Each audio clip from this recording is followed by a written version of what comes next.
Pemirsa, Jaksa Penuntut Umum atau JPU menuntut bebas Guru Supriani yang diduga menganiaya murid kelas 1 SD Negeri 04 Baito Konawe Selatan dalam sidang lanjutan Senin 11 November 2024. Apakah ini akan menjadi ending dari kisah guru honorer Supriani? Untuk membahas topik ini kami mengundang kuasa hukum Supriani Andri Darmawan serta Kabareskrim 2008-2009 Komisaris Jenderal Polisi Purnawirawan Susno Duaji. Selamat sore Pak Andri dan selamat sore Pak Susno. Selamat sore Pak, selamat sore semuanya. Pak Andri, selamat sore. Sebelum kita mulai diskusi, kita akan simak informasi berikut ini pemirsa.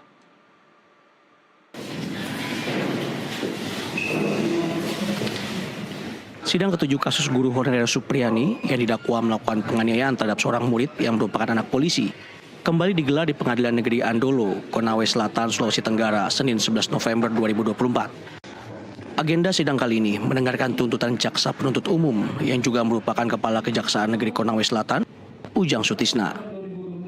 Meskipun Supriani tetap dinyatakan melakukan penganiayaan terhadap seorang murid, namun Jaksa meminta majelis hakim agar melepaskan Supriani dari segala tuntutan hukum. Tuntutan bebas diajukan jaksa dengan alasan, meskipun Supriani melakukan tindak pidana, namun ia tidak melihat niat jahat. Walaupun perbuatan pidana, aktu reus yang dilakukan oleh terdakwa Supriani binti Sudaryo dapat dibuktikan. Menanggapi tuntutan bebas dari jaksa, Supriani mengaku senang dan berharap majelis hakim dapat menjatuhkan vonis bebas pada dirinya. Senang, alhamdulillah, mudah-mudahan itu bisa vonis bebas. Tapi tetap akan firm Bu ya kalau tidak memukul Bu ya? Tidak memukul. Meskipun Supriani telah dituntut bebas, namun kuasa hukum Supriani, Andri Darmawan, akan tetap melakukan pembelaan atau pledoi. Sesuatu yang aneh ya, karena bagaimana seseorang kita dinyatakan bersalah tidak ada mens reanya di situ. Nah, kalau kita ingin melepaskan atau membebaskan seseorang dari suatu perbuatan kan cuma dalam KUHP kan cuma ada dua, yaitu alasan pembenar dan alasan pemaaf. Nah ini kan tidak jelas bahwa tidak ada mens rea itu tidak masuk sebagai alasan pembenar atau alasan pemaaf.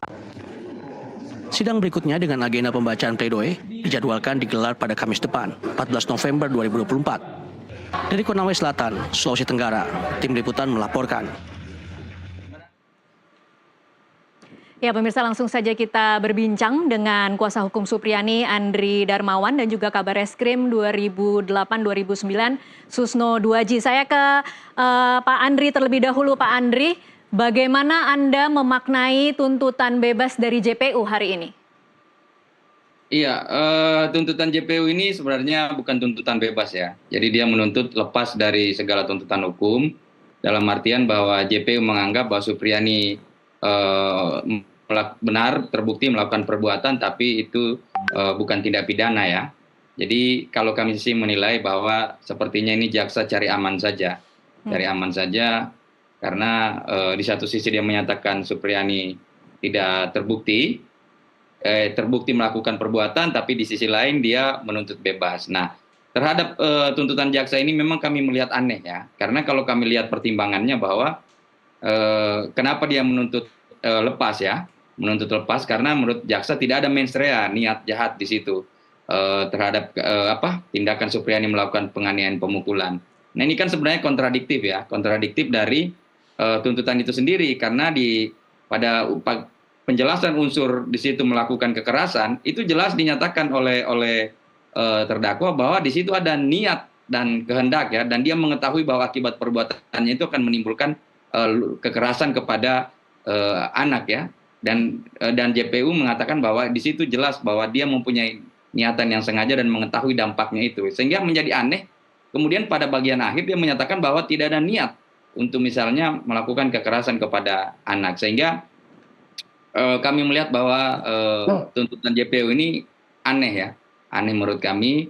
Kemudian apalagi bahwa tuntutan JPU yang menyatakan Supriani melakukan pemukulan itu cuma berdasarkan asumsi ya. Itu bisa kita lihat contohnya begini. Mulai dari dakwaan itu kan jaksa tetap ya kokoh pada pendiriannya bahwa kejadian pemukulan itu dilakukan di jam 10 Nah, kemudian pada saat pemeriksaan di persidangan, anak-anak ini semua berubah keterangannya. Jadi ada yang mengatakan anak korban jam 8.30, kemudian ada yang menyatakan jam 10, ada yang menyatakan tidak tahu. Nah, terhadap kondisi ini, akhirnya jaksa kebingungan menentukan kapan itu, sehingga dia di dalam tuntutan dia cuma menyebutkan bahwa jaksa meyakini kejadian itu di rentan waktu pukul 8 sampai pukul 10. Nah, ini kan keraguan-raguan yang kami melihat bahwa jaksa sebenarnya tidak bisa memetakan dengan jelas kapan kejadian itu, karena memang dia cuma mendasarkan keterangan anak yang di dalam BAP itu semua serentak mengatakan jam 10, tapi di persidangan itu berubah-ubah ya. Baik. Kemudian jaksa juga tidak mengurai secara jelas bagaimana caranya Supriyani, kenapa tiba-tiba masuk memukul dia. Dia cuma mengatakan bahwa meyakini bahwa pada saat itu tiba-tiba Supriyani masuk memukul. Nah, ini memang tuntutan yang absurd menurut kami. Oke, Pak Andri, memang tidak mungkin ya kalau tindakannya itu ada tetapi niat jahatnya itu tidak ada. Menurut Anda itu tidak bisa diterima dengan logika? Ya, tidak bisa diterima dengan logika. Maksudnya gimana tiba-tiba guru Supriyani yang sementara mengajar di 1B, tiba-tiba misalnya dia harus masuk langsung memukul. Dengan rentang waktu misalnya yang dikatakan tadi, waktunya 5 menit.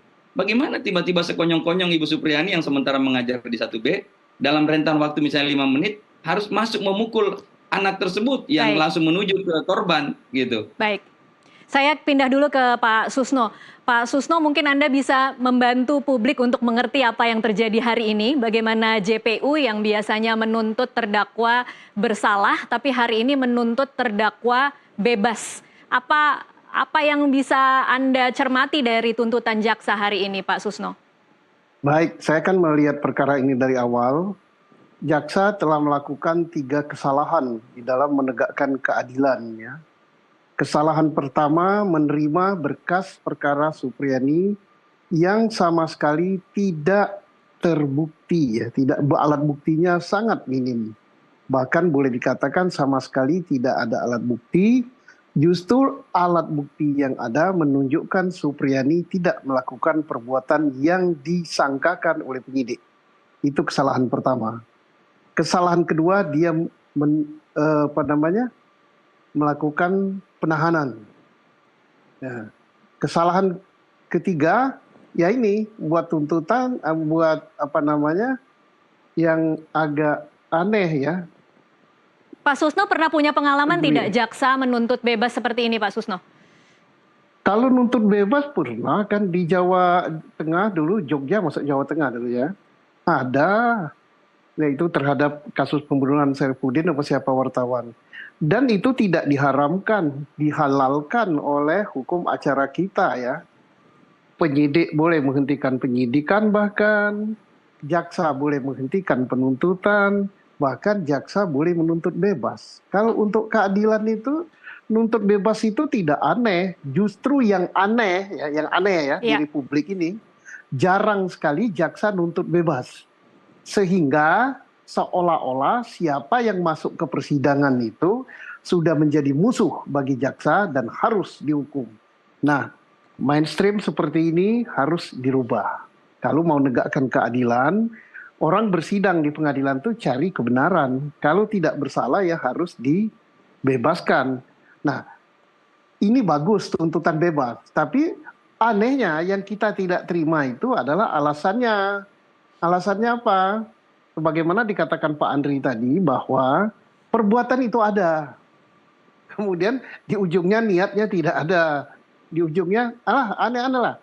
Ya kalau mau bebaskan sekali saja. Langsung saja dikatakan perbuatannya tidak terbukti. Maka dia harus bebas. Seharusnya jaksa bisa melakukan itu ya Pak Susno? Bukan bisa. Berwenang dia mengatakan itu. Undang-undang yang mengamanatkan. Kan ada bebas murni, ada bebas karena perbuatannya bagaimana macam-macam. Tapi kalau ini kan ini agak aneh. Tadi dikatakan oleh Pak Andri, ini mengatakan perbuatan itu ada, tapi tidak ada niat. Lah ada niat, tapi ujungnya pada penutupnya tidak ada niat untuk ini, untuk itu. Lah ini gimana paten kletot gitu. Kalau begitu cara dia membuat surat tuntutan, ya wajar aja dalam menangani perkara Babeliut kayak gini. Mestinya nama kejaksaan sudah terangkat gitu, bagus sekali gitu, tuntutan bebas gitu. Nah, kita tinggal menunggu hakim. Mudah-mudahan hakimnya tidak babaliur juga ya. Baik, Nah, Pak Susno, kalau hakim ya. kalau menurut Anda, apakah memang JPU yang hari ini menuntut bebas ini adalah cara untuk memperbaiki dua kesalahan yang tadi Anda katakan? Ya itu justru bukan salah, tapi membuat kesalahan baru gitu. Nah, tapi mudah-mudahan hakim bebas ya kok. Dituntut dengan hukuman pun hakim bisa saja kalau hakim mengatakan dalam persidangan itu fakta hukum terhadap dakwaan itu tidak terbukti, justru yang terbukti bahwa terdakwa tidak melakukan perbuatan yang didakwakan, maka hakim akan memutus dengan bebas murni gitu. Silakan jaksa menuntut bebas kayak gitu, tapi hakim menuntut bebas murni. Nah makanya perlu pledoi dari pengacara, penasihat hukum. Ya. Baik, saya pindah lagi ke Pak Andri. Pak Andri, kalau kemudian jaksa hari ini tuntutannya sudah bebas, apakah artinya tugas pengacara sudah selesai di sini? Iya, sekali lagi bahwa jaksa itu bukan menuntut bebas ya, dia menuntut lepas dari segala tuntutan hukum. Dalam artian bahwa dia menyatakan perbuatan itu ada. Nah, pada poin ini kami penasihat hukum tidak sepakat. Kami menyatakan bahwa semua pada fakta-fakta persidangan tidak ada yang bisa membuktikan bahwa Supriyani melakukan perbuatan itu. Jadi ini yang aneh ya. Ini yang aneh jaksa. Kalau mengatakan bahwa dia ada perbuatan terbukti, kenapa dia tidak tuntut bersalah Supriyani gitu loh, minta divonis. Kok ini dia mau menuntut lepas dari tuntutan hukum dengan alasan yang absurd karena katanya tidak ada niat, padahal di dalam unsur tadi misalnya pembuktian unsurnya mengenai melakukan kekerasan, dia sudah nyatakan di situ bahwa itu dilakukan dengan sengaja.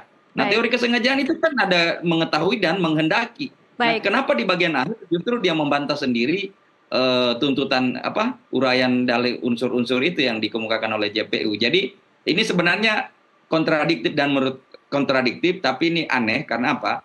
Satu sisi bahwa jaksa cuma tetap ingin mempertahankan kesalahannya seperti yang disampaikan Pak Susno, tapi kemudian sisi yang lain dia tetap ingin meraih simpati publik begitu, dengan melakukan misalnya menuntut lepas. Baik, jadi Anda meminta konsistensi dari jaksa ya Pak Andri, kalau memang ada kejadiannya tuntutlah, kalau memang dituntut dengan bebas berarti harus mengakui bahwa kejadian itu tidak ada, begitu ya Pak Andri? Iya, jangan ambigu begitu. Kalau memang Supriyani tidak terbukti melakukan, ya tuntut bebas. Tapi kalau dia terbukti melakukan, ya jangan tuntut lepas. Harus tuntut dia bersalah gitu. Baik, kita masih akan lanjutkan di segmen selanjutnya usai jeda azan.